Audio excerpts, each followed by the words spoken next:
Hello guys, mayong hapon. Di ami karon sa Lover's Cave.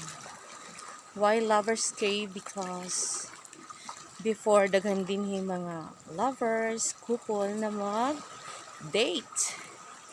Ambot lang kung pila ka baby ang nabuo dinhi. Yeah, that's our Lover's Cave. Kasi dito sa guys, dito sa sulod, pinaka ilalim doon.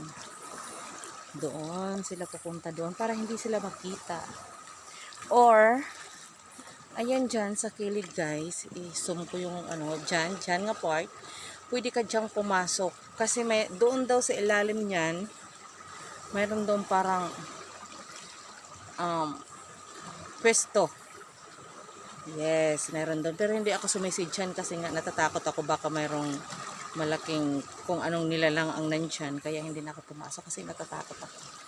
Wala naman akong partner na pumasok doon dati. Kaya hanggang labas lang ako, tatalon kami dyan. Ayan. Tignan nyo guys yung yung kanyang yung tubig niya guys. Ang ganda. Ayan yun. Tapos sa pinakakabila nito, doon yung Talisay Beach din. Ayan. Ang ganda ng panahon. Katatapos lang ng umulan. Ayan guys, ang ganda. Tapos pupunta ko sa ibang part ng na to. Lover's Cave. Pang-pang to sa amin eh. Tapos, yung history kasi dito guys. Dati open to sa public. Tapos nung nabili nung foreigner, inayos, dinevelop yung lugar. Tapos nilagyan pa nga to dito ng cottage. Ito yung nilalagyan dati ng cottage. Pinatayuan to ng cottage dati ito. Yan. Ayan, gumawa nga sila ng hagdanan. Ayun sa taas. Ngayon, sira-sira na yung hagdanan. Ayan o. Ito yung mga bakas na pinagawaan ng cottage. Kaya lang, nasira nung bagyo. At saka yung nagme-maintain dito. Kasi nawala na. So, makabilang buhay na rin. Ayan. Ayan. Dito may cottage yan. Ito yung view, pinaka-view niya. Ayan. Ganda. Ayun nga, sa makabilang buhay na yung nag-maintain dito. At saka yung nakabili rin, yung foreigner, wala na rin. Kaya ito na lang yun. At least, na-preserve yung kalinisan dito. Wala yung mga basura. Yung kung sino man yung naliligo dito, hindi nag-iiwan ng mga basura guys. Ang ganda pa rin. Malinis. Ayan.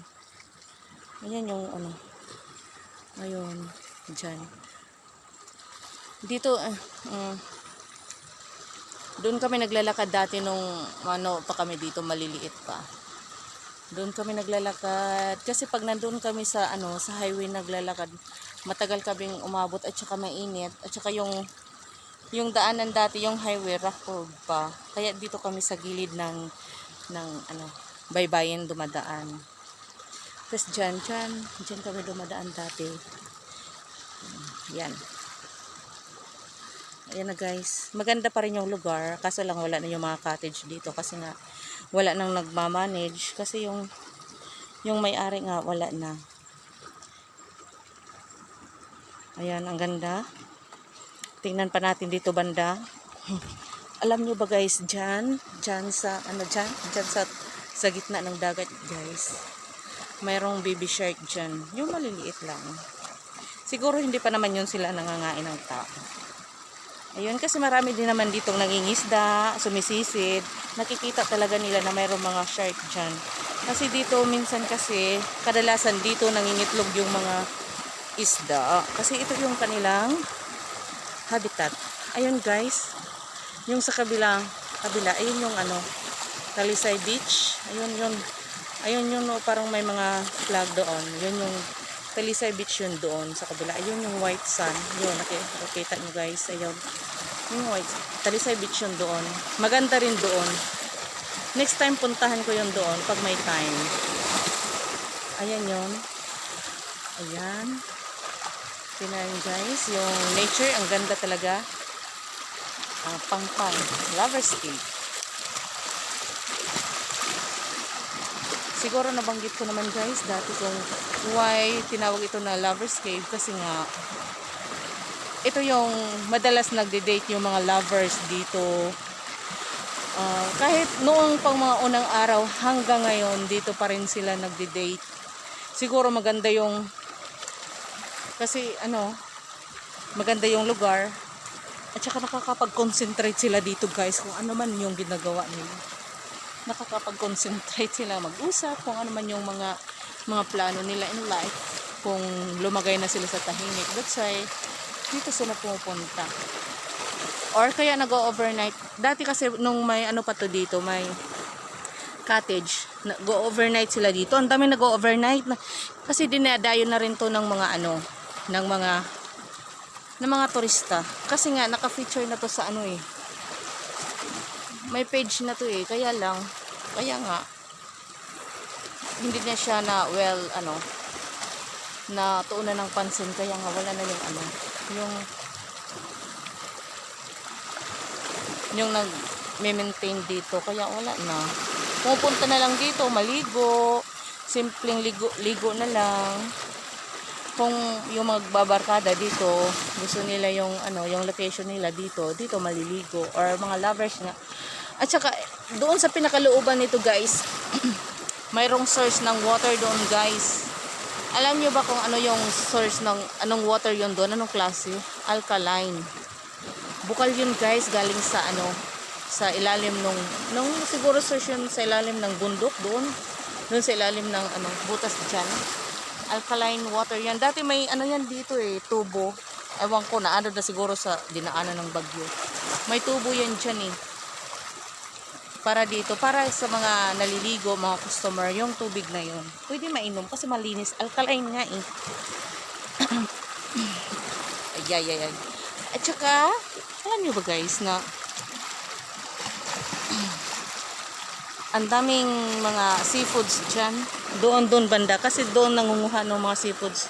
Yung iba naman sinisisid nila dyan sa ilalim. Madami talaga dyan kasi napaka mayaman talaga tong dagat na to sa guys, lamang dagat. Ang daming makakain dyan sa ilalim dyan guys. Kung marunong kang manguha dyan, sumisid, ayan.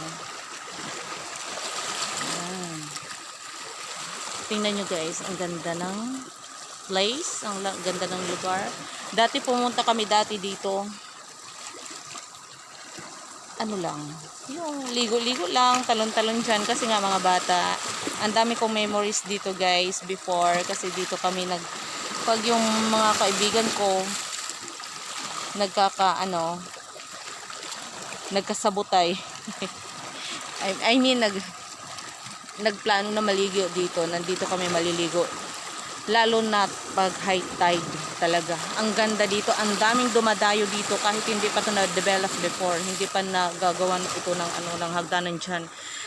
Kahit na doon ka sa taas, pilitin mong makababa dati, kasi nga ang daming naliligo dito kasi pag high tide. Ang ganda dito guys, yung ito yung yung inuupuan ko dito, na anuhan niya ng dagat, naaapawan niya ng dagat dati pag high tide. Ngayon low tide ngayon hindi naman masyadong low tide kasi yung mga yung mga bato dyan hindi pa nakikita.